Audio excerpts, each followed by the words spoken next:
తత్. ఓం సదాశివసమారంభాం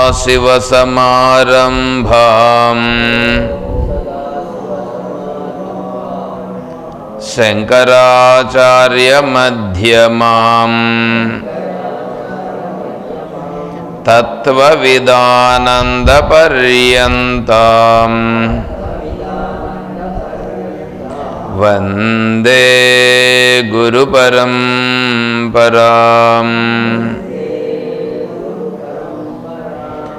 ఓం శ్రీ గురుభ్యో నమః.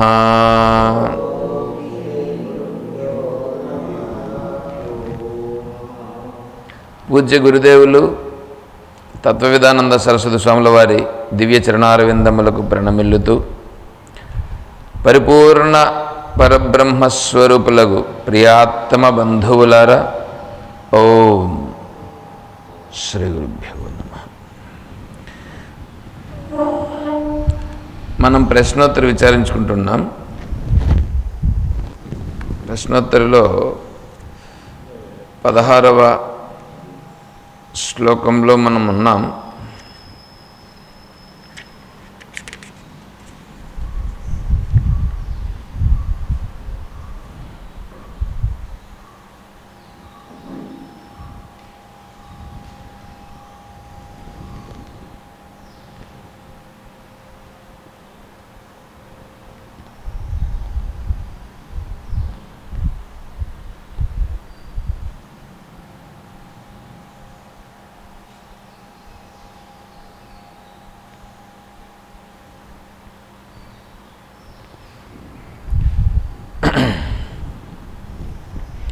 ఒకసారి 16, 17 రెండు శ్లోకాలు చెప్దాం.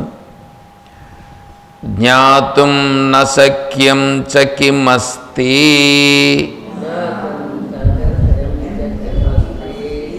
జ్ఞాతుం న శక్యం చ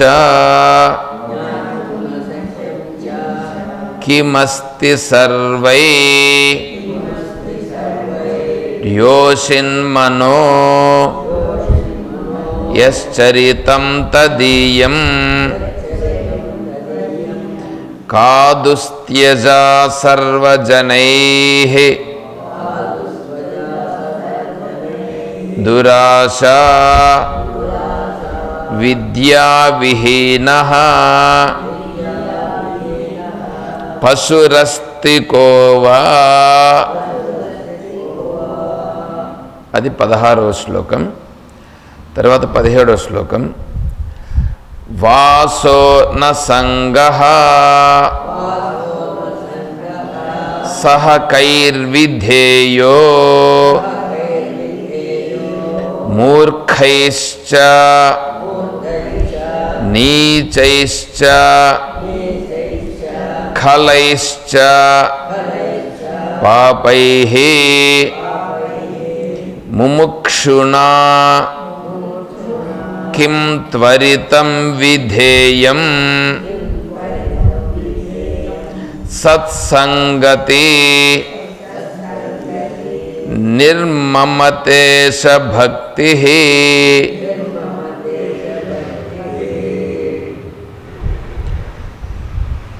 విద్యావిహీనః పశురస్తి కోవ. పశురస్తి కోవ ఏమండి? పశువు ఎవడండి? పశువు ఎవడు అంటే ఇక్కడ ఏమంటున్నాడంటే గురువుగారు, విద్యా విహీన, విద్య లేనివాడు వింత పశువు అని మనం సామెత చెప్పుకుంటూ ఉంటారు. విద్య లేనివాడు వింత పశువు. అప్పుడు ఈ చదువుకుంటున్నారు కదా, ఇప్పుడు ఇదంతా లోకంలో మనం చదువుకుంటున్నారు కదా, స్కూల్కి వెళ్ళుట, కాన్వెంట్కి వెళ్ళుట, తర్వాత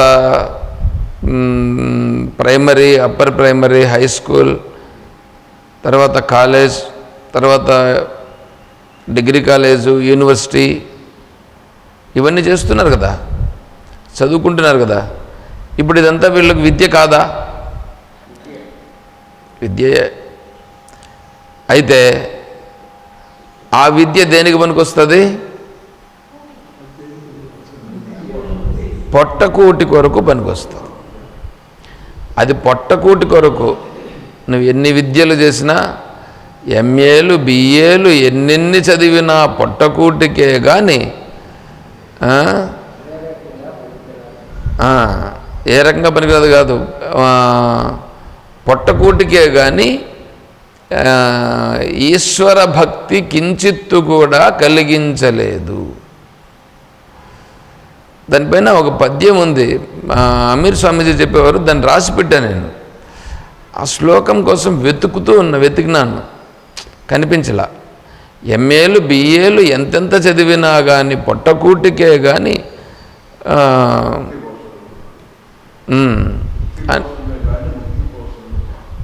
భక్తి కొరకే కానీ ముక్తి కొరకు కాదు. మళ్ళా ఉండదు. ఇంకేమన్నా ఉందా? అది ఉంది, ఒక సీస పద్యం. అది సీస పద్యం, అది శ్లోకం కాదు. కాబట్టి ఆ పద్యము నేను ఎప్పుడన్నా ఏమన్నా చెప్తే దానికి ఈ పద్యం చెప్పేవాడు. ఎంఏలు బిఏలు ఎంతెంత చదివినా అని ఏందో చెప్తాను అనుకుంటాను నేను. సరే, ఇప్పుడు అవన్నీ విద్యయే. అయితే ఆ విద్య మనశ్శాంతిని ఇవ్వలేదు. అయితే ఆ విద్య అక్కర్లేదా అంటే, జీవనము కొనసాగడానికి ఆ విద్య అవసరమే. ఆ విద్య అవసరమే. స్వామీజీ స్టైల్లో చెప్తే ఏమవుతుందంటే, ఇప్పుడు స్వామీజీ ఏమంటారంటే, స్వామీజీ కూడా చాలా తక్కువ స్థాయిలో చెప్తున్నారేమో అనిపిస్తుంది నాకు. ఎందుకంటే ఇప్పుడు లోకంలో ఉండేవాళ్ళు వచ్చారని అనుకోండి, ఎక్కడికి, ఈ భగవద్గీత క్లాస్కి వచ్చారని అనుకోండి. వస్తే వాళ్ళకి కావాల్సింది ఏంటి? వాళ్ళు వచ్చింది ఏదో దేవుని దగ్గరకు వద్దాము, దేవుని గురించి ఏదో కొద్దిగా తెలుసుకుంటే మాకేదో కొద్దిగా మంచి జరుగుతుంది అని వస్తారు. వాళ్ళు ఆ దృష్టితో వస్తారు, కానీ నేను ఇంకేం మోక్షం పొందాలి అనే దృష్టితో వస్తారా? వాళ్ళు ఏమన్నా వాళ్ళ దృష్టితో రారు. ఏదో దేవుని దగ్గరకు పోతే ఏదో మంచి జరుగుతుంది, దేవుడు మాకు కావాల్సినటువంటివి ఇస్తాడు. ఇంకా ఆడుండే ఆయనకు, నేను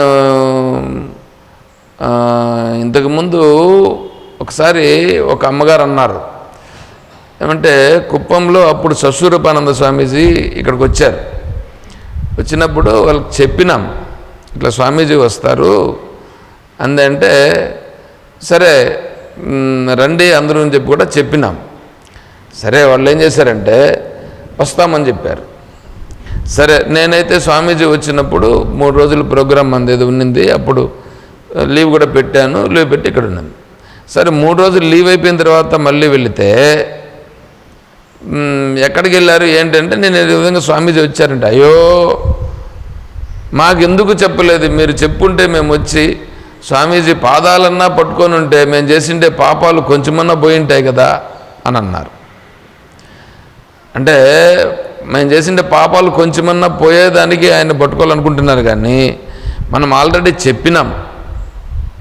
ఏమని?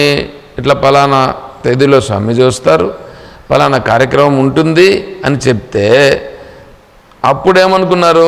పోదాంలే అప్పుడు అని అనుకున్నారు. తీరా ఆ సమయానికి అది గుర్తుంటుందా? గుర్తుండదు. ఎందుకు ఉండదు అంటే, వాళ్ళ మనసులో వాళ్ళ వ్యవహారాలన్నీ ఎట్లుంటాయి? ఎంతసేపు ఉద్యోగమో వ్యాపారమో లేకపోతే సంపాదన ఈ విషయాల మీద ఉంటుంది కాబట్టి దీనికి ప్రాధాన్యం ఉండదు. ఆ టయానికి చూసుకుందాంలే అని ఉండిపోతారు. తీరా ఆ సమయం వస్తుంది, ఆ సమయం వస్తుంది, స్వామీజీ వస్తారు, స్వామీజీ చెప్పాడు చెప్తారు, స్వామీజీ కూడా వెళ్ళిపోతారు. అప్పుడు వాళ్ళకి తెలుస్తుంది. తెలిస్తే అయ్యయ్యో ఎంత దీన్ని మేము పోగొట్టుకున్నామన్నట్లుగా వాళ్ళకు ఫీల్ వస్తుంది. ఎవరికైనా బాధపడతారు. అయితే ప్రయోజనం మళ్ళా.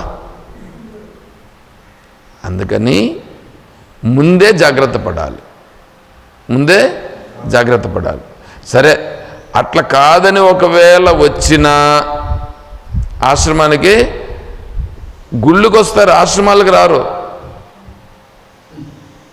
గుళ్ళుకు వస్తారు. గుళ్ళుకి ఎందుకు వస్తారు తెలుసా? వెంకటేశ్వర స్వామి గుడికి ఎందుకు వెళ్తారు? ఆశ్రమానికి ఎందుకు రాకూడదు? అంతెందుకు, ఆపద మొక్కులవాడు, ఆపద్బాంధవుడు, మమ్మల్ని కాపాడుతాడు.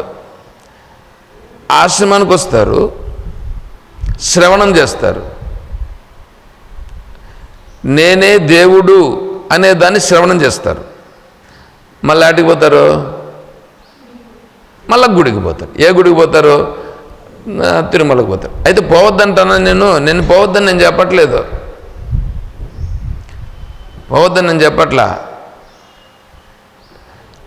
నీకు భగవంతుని యొక్క తత్వమును, ఆత్మతత్వమును విచారణ చేసేటువంటిది నీకు దగ్గరుంటే దానిని విడిచిపెట్టి నువ్వు ఇంకెక్కడికైనా పోయినావంటే అప్పుడు మనం ఏం చేసినట్లయింది? దాన్ని ఏమన్నారంటే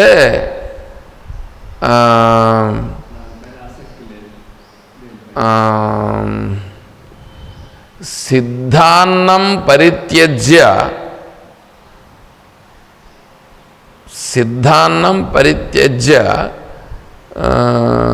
భిక్షాన్నం ఏదో ఉంది, ఇంకొక పదం ఒకటి ఉంది. అంటే సిద్ధమైన అన్నమును విడిచిపెట్టి భిక్షాటనకు వెళ్ళుట, అది ఒకటి. రెండవది, తన దగ్గరనే అన్ని పెట్టుకొని తన దగ్గర లేదని వెతకేదానికి వెళుతాడు.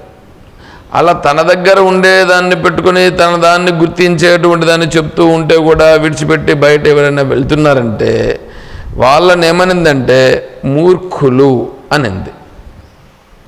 వాళ్ళను మూర్ఖులు అన్నది శాస్త్రం. ఒకవేళ నీకు చెప్పేవాళ్ళు లేని సందర్భంలో ఆత్మానాత్మ వివేక జ్ఞానము కలిగించేటువంటిది ఆ విచారణ చేసే సందర్భము లేకపోతే ఆ సమయంలో నువ్వు ఒకవేళ తీర్థయాత్రలకు వాటికి వెళ్ళొచ్చినా అభ్యంతరం ఏమి ఉండదు. కానీ నీ దగ్గరలో ఉండి నీకు అనుకూలంగా ఉండి కూడా దానిని విడిచిపెట్టి పోయినామంటే అప్పుడు ఎలా ఉంటుంది? దీనికి ప్రాధాన్యము లేదు, దీనిని గుర్తించే సామర్థ్యము లేదు. దీన్ని గుర్తించే సామర్థ్యము లేదు. దీనిని గుర్తించే సామర్థ్యము లేని కారణము చేత వాళ్లకు ఈ విషయము బుద్ధికి పడుతుందా? పట్టదు. బుద్ధికి పట్టదు. చూడండి ఎట్లా ఉందో.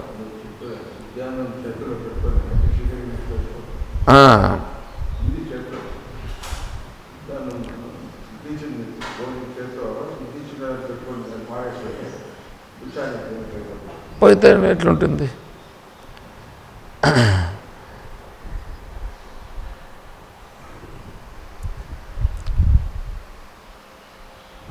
ఎవడో ఒకతను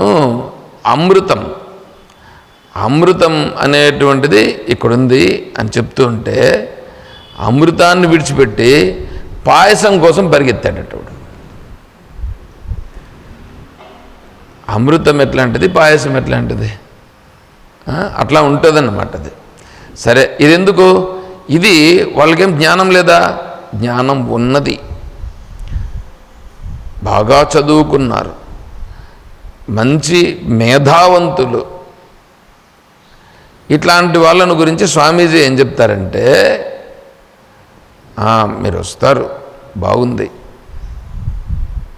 మీరు ఆత్మస్వరూపులే, నేను సాక్షిగా ఉన్నానని అనుకుంటూ మీరు మీ మీ వ్యవహారములలో మీరు ఉండవచ్చును అని చెప్తారు స్వామి.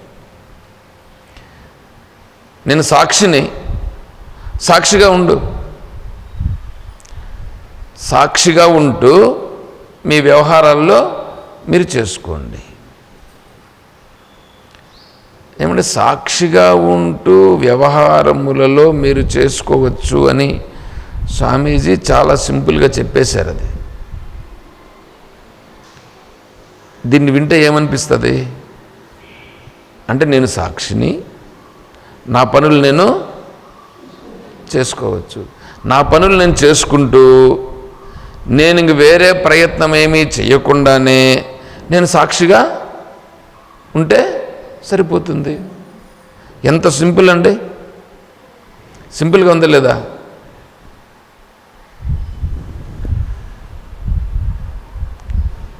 మీరు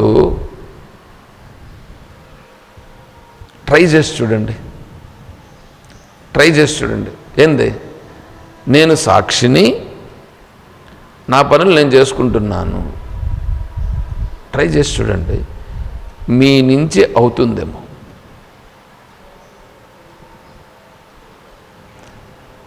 నేను ఇంతసేపు ఏం చెప్పాను, ఆత్మతత్వ విచారణ చేసేటువంటిది ఇక్కడ ఉండగా దానిని విడిచిపెట్టి ఇంకొకటి ఏదో ఉంది, అక్కడికి వెళితే బాగుంటుంది, ఆ దైవ దర్శనం చేస్తే బాగుంటుందని మనం వెళ్ళాము అని అనుకోండి. వెళితే ఏమంటే ఆత్మతత్వము గొప్పదా, లేదా ఇంకా నువ్వు వేరే ఇంకా పక్కలో నువ్వు ఇంక ఏ దైవ దర్శనం అన్నా పెట్టుకో, అది గొప్పదా కదా? మరి ఆత్మతత్వము కంటే మిగతాది తక్కువైనప్పుడు ఆత్మతత్వాన్ని ఉపాసన చేస్తే ఆ దేవతను కూడా ఉపాసన చేసినట్లేగా, ఆ దేవతను కూడా ఉపాసన చేసినట్లేగా. అటువంటి దాన్ని ఇప్పుడు వీడేం చేశాడు,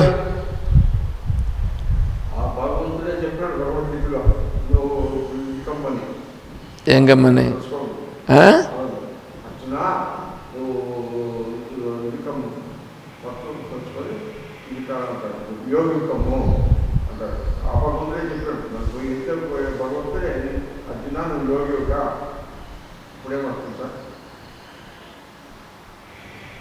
ఏమో మీరే చెప్పాలా, ఎందుకంటే ఏమో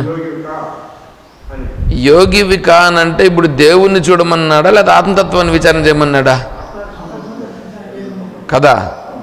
మరి అటువంటప్పుడు ఈ ఆత్మతత్వ మార్గంలో పోతున్నాడా, ఈ బహిర్ముఖంలో పోతున్నాడా? కానీ అతనేమనుకుంటున్నాడు, దేవుని దగ్గరికి పోతే ఆ దేవుడు గొప్పవాడు, ఆ దేవుడు పైగా కలియుగ ప్రత్యక్ష దైవం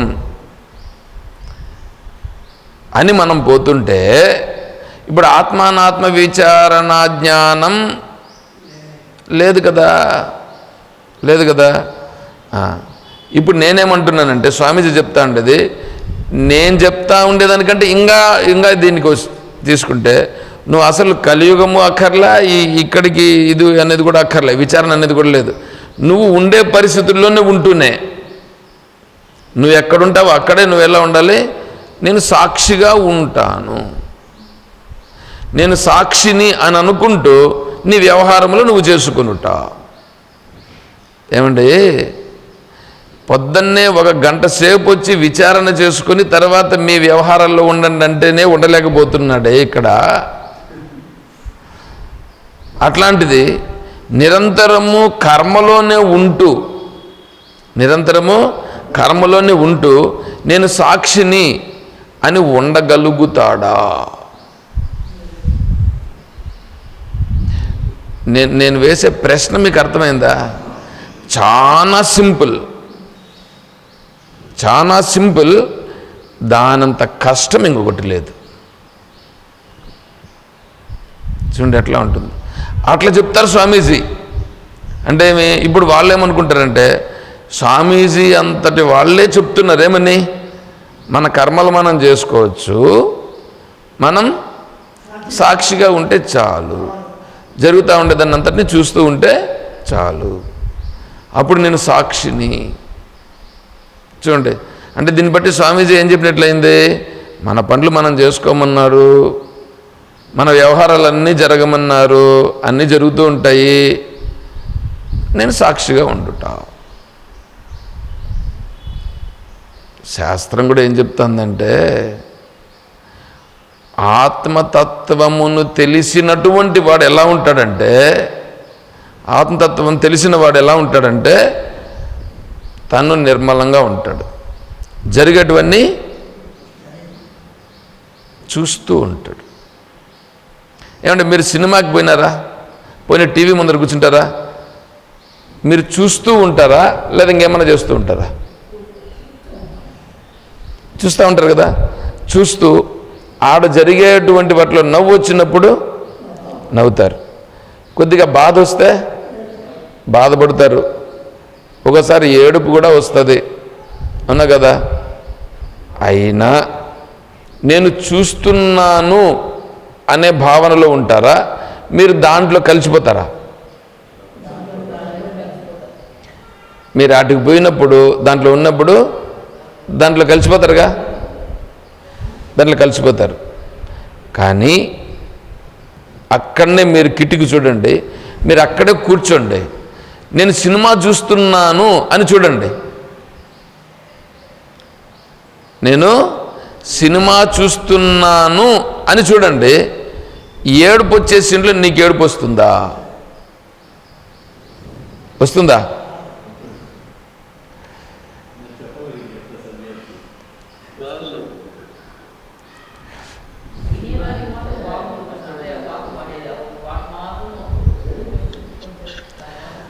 అది అక్కడ సినిమాలో ఇప్పుడు మనం ఏం చేయాలంటే సినిమాను ఎంజాయ్ చేయమన్నారు. సినిమాను ఎంజాయ్ చేయడము ముందు నువ్వు నేర్చుకో అన్నారు. అంటే అర్థం ఏం తెలిసిన,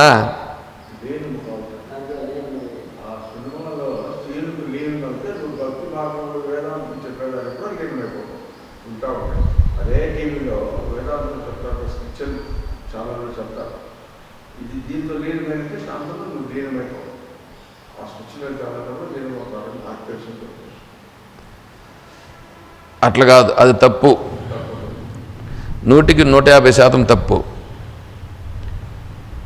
నేను చెప్తాను నిన్న, ఇప్పుడు ఈ ప్రపంచం ఉందా, ఈ ప్రపంచమంతా సినిమా.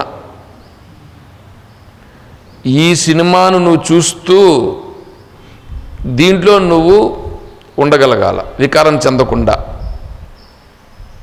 అర్థమవుతుందా? ఈ సినిమాను చూస్తూ నువ్వు వికారంగా ఉండగలగాలనంటే నువ్వు ముందు ఆ సినిమాను చూడు. ఆ సినిమాను చూస్తూ ఉన్నప్పుడు నువ్వు వికారం చెందకుండా ఉండగలవేమో చూసుకో. నేను చెప్పిన దానికి నువ్వు చెప్పిన దానికి సరిపోయిందా? ఇప్పుడు సరిపోతుందా? నేను చెప్పింది నీకు వినిపిస్తుందా? నేను చెప్పింది నీకు వినిపించిందా? నువ్వేం చెప్పినావో వరకబెట్టు. నేను చెప్పిన దానికి నువ్వు చెప్పింది సరిపోయిందా? లేదు కదా. అందుకే నేను చెప్పేది, ఎందుకంటే ఇప్పుడు నా మైండ్ డైవర్ట్ అయిపోతుందిగా. నేనేదో పాయింట్ చెప్పాలని అనుకోనున్నా, అవేమవుతాయంటే కొంచెం డైవర్ట్ అవుతాయి, మీకు తెలుసు. కానీ నేను చెప్పేదాన్ని మీరు క్యాచ్ చేయండి, నేను చెప్పేదాన్ని మీరు క్యాచ్ చేయండి. మీ బుద్ధుల్లో ఉండేటువంటివి కంటే నా బుద్ధిలో ఉండేది కొంచెం ఎక్కువగా ఉంది. కాబట్టి మీరేం చేస్తారంటే నా బుద్ధిని కొంచెం ఫ్రీగా ఇడిచిపెట్టి నేను చెప్పేది వినండి. ఇప్పుడు చూడండి, మీకు ఇదంతా సినిమా అని అనిపిస్తుందా? మీకు ఇదంతా సినిమా అని అనిపిస్తుందా? లేదు. కానీ ఇప్పుడు నేను చెప్తా అంటే మీకు కొద్దిగా తెలుస్తుందిగా.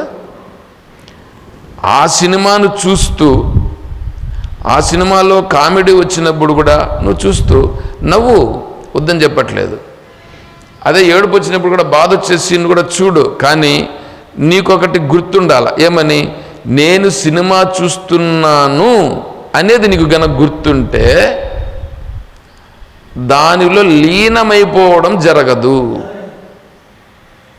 దానిలో లీనమైపోవడం జరగదు. అప్పుడు నువ్వు నవ్వినా, ఒకవేళ బాధా సీన్స్ వచ్చినా దానిలో నువ్వు ఇబ్బంది పడకుండా ఉండగలుగుతావు. అదే విధముగానే ఈ ప్రపంచం అనేటువంటి సినిమా, ఈ ప్రపంచం అనే సినిమా, ఇప్పుడు సినిమా జరుగుతుంది. ఈ సినిమాలో నేను ఒక పాత్ర పోషించడానికి ఒక పాత్రని ఇచ్చాడు భగవంతుడు. ఈ పాత్రని ఇచ్చాడు, ఈ పాత్రను నేను పోషిస్తూ ఉన్నాను. ఈ పాత్రను తీసుకొని వచ్చిన పాత్రని ఇచ్చాడు. ఇదొక నాటక రంగం. ఈ నాటక రంగంలో నేను వచ్చినాను. ఈ నాటక రంగంలో నాకు ఒక పాత్ర వచ్చింది. దాంట్లో తల్లి పాత్రో, తండ్రి పాత్రో, కొడుకు పాత్రో, లేదా మనవడి పాత్రో, మనవరాలు పాత్రో, లేదా భార్య పాత్రో, ఇంకోటి ఎందుకు వచ్చింది. ఈ పాత్రను నేను పోషిస్తున్నాను అని ఉన్నానా? చూడండి ఎట్లా ఉందో. అని ఉంటే ఏమవుతుందో తెలిసిన, అక్కడ ఏమి చెయ్యాలనో అది చేస్తామంతే. నాటక రంగంలో బాబు మోహన్ ఉన్నాడు కదా, ఒక పాట ఒకటి ఉందండి ఆయనది. ఏం పాట అంటే, భిక్షగాడు అడుక్కునేటువంటి ఒక పాత్ర. అంత కూరంతయ్యమ్మో అనేది మాత్రం నాకు గుర్తుంది. అంత కూరంతయ్యమ్మో అని తర్వాత ఏదో ఉంది. సరే, ఆ పాటకు ఆయన యాక్షన్ చేశాడు. దానికి వేసుకునే డ్రెస్సు అవంతా కూడా భిక్షగాన్ లాగానే వేసుకున్నాడు. సరే, ఆయన ఏం చేశాడంటే, ఆయన్ను ఒకసారి టీవీ ప్రోగ్రాంలో ఆయన్ను గెస్ట్గా పిలిచినారు. గెస్ట్గా పిలిస్తే ఆ గెస్ట్గా వచ్చినప్పుడు ఈయన వేసిండేటువంటి పోర్షన్ను దాంట్లో వేశారు వేరే వాళ్ళు. ఈయన వేసినాడుగా, అంత కూరంతయ్యమ్మో అని ఏదో అడుక్కుంటూ పోతాడనమాట. ఆ పాత్రని అక్కడ ప్రదర్శించినారు వాళ్ళు నాటకంలో. వాళ్ళు అక్కడ టీవీ ప్రోగ్రాంలో ప్రదర్శించినారు. అప్పుడు ఈయన చూశాడు, ఏమయ్యా ఎట్లా నటించినాం అక్కడ పాత్ర, మీరేంది ఎట్లా చేస్తున్నారే, ఇంత చండాలంగా చేశానా నేను అక్కడ, ఇంత చండాలంగా చేశానా నేను అక్కడ అని అన్నారు. ఈయన చూస్తూ నవ్వుతూ ఉన్నాడు, బాగానే ఉంది. మళ్ళీ అప్పుడు ఈయన నటించిన దాన్ని అక్కడ చూపించారు ఒకసారి. దానికి దీనికి ఎట్లా ఉంది చూడండి, ఎట్లా ఉంది. ఇప్పుడు చెప్తాండేది ఎవరు? నటించిన వ్యక్తి చెప్తున్నాడు. నటించిన వ్యక్తి ఇప్పుడు ఎట్లున్నాడు? డ్రెస్ ఏదేసుకొని, కోట్ వేసుకొని ఉన్నాడు. ఆడేదేసుకొని ఉన్నాడు, బిచ్చగాని డ్రెస్ వేసుకొని ఉన్నాడు. ఆడుండేది వీడే. ఆడ ఆ పాత్ర వేసినాను, ఇప్పుడు ఈ పాత్రలో ఉన్న. డైరెక్ట్గా ఇదే అన్నాడండి. ఆడ ఆ పాత్ర, ఈడ ఈ పాత్ర. ఇప్పుడు ఈ పోర్షన్లో నేను ఉండాలని ఉంది, అక్కడ ఆ పోర్షన్లో ఉండాలని ఉంది అని అంటున్నాడు. బాగానే ఉందండి. నేనేమంటున్నానంటే, అక్కడ చెప్పాడు ఇప్పుడు అతను, అంటే అక్కడ అలా నటించినామని అన్నాడు. ఇప్పుడు ఇక్కడ కూడా నటించడమని ఉంది. వీళ్ళు మనోళ్ళు ఏం చేస్తున్నారు తెలిసిన, సన్యాసం తీసుకొని సన్యాసులమని నటిస్తున్నారు. సన్యాసులమని నటించాలనా? ఇది నేను సడన్గా వేరే దీన్ని తీసుకొచ్చేసా.